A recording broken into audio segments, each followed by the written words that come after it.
Hello mga bossing ko, it's me again, Jenfrey, as magbabalik na naman. For today's video, mini vlog mga bossing. Tara, samahan nyo kami magkabit dito ng Christmas light sa aming bahay kasi September na mga bossing. Kapag September na mga bossing, ibig sabihin nun malapit-lapit na mga bossing. Pero dadaan pang October. At ayun nga, sobrang excited nga nung kuya ko at ang tatay ko mga bossing na magkabit nito kaya ikakabit na mga bossing. Kahit ano man ang hirap ng buhay ay dapat pailawin na ang ating tahanan mga bossing. Kasi ayan ang sisimbolo na lagi tayong masaya mga bossing. Kahit na hindi ka masaya mga bossing, at least yung bahay mo ay masaya. Kahit na hindi masaya yung nakatira dyan sa bahay namin mga bossing, ay sinasabi ko sa'yo, always laging nakangiti yan kahit na may problema na mga bossing, kahit na de-depress na kasi walang kwarta.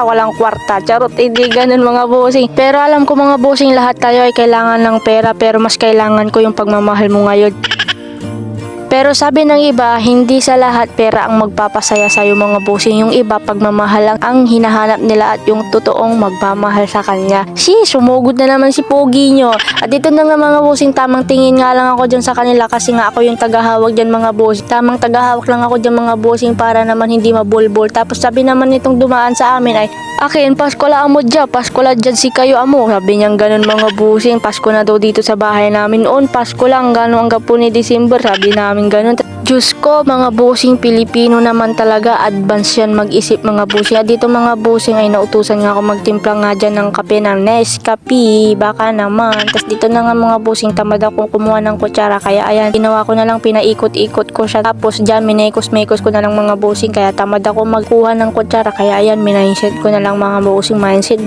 At ayun na nga mga bossing, share ko nga lang, hindi ako nagkakape mga bossing, minsan lang ako magkape kapag gusto ko. May ganun talagang mga tao mga bossing, hindi nyo mapapagkape tulad ako. Tapos dito na nga mga bossing ay unti-unti na natin nakikita yung ilaw ng ating Christmas light. At dito nga mga bossing, lagyan nga rin nila kuya hanggang kabilaan mga bossing para maganda tignan. At ito na nga kinalabasan yan mga bossing, o diba? Napailaw na natin ang ating tahanan na sobrang lungkot na parang ayan mga bossing, hindi man kaganda ng ating Christmas light pero importante napailaw natin ang tahanan natin. Don't forget to follow Jenfrey. Bye bye!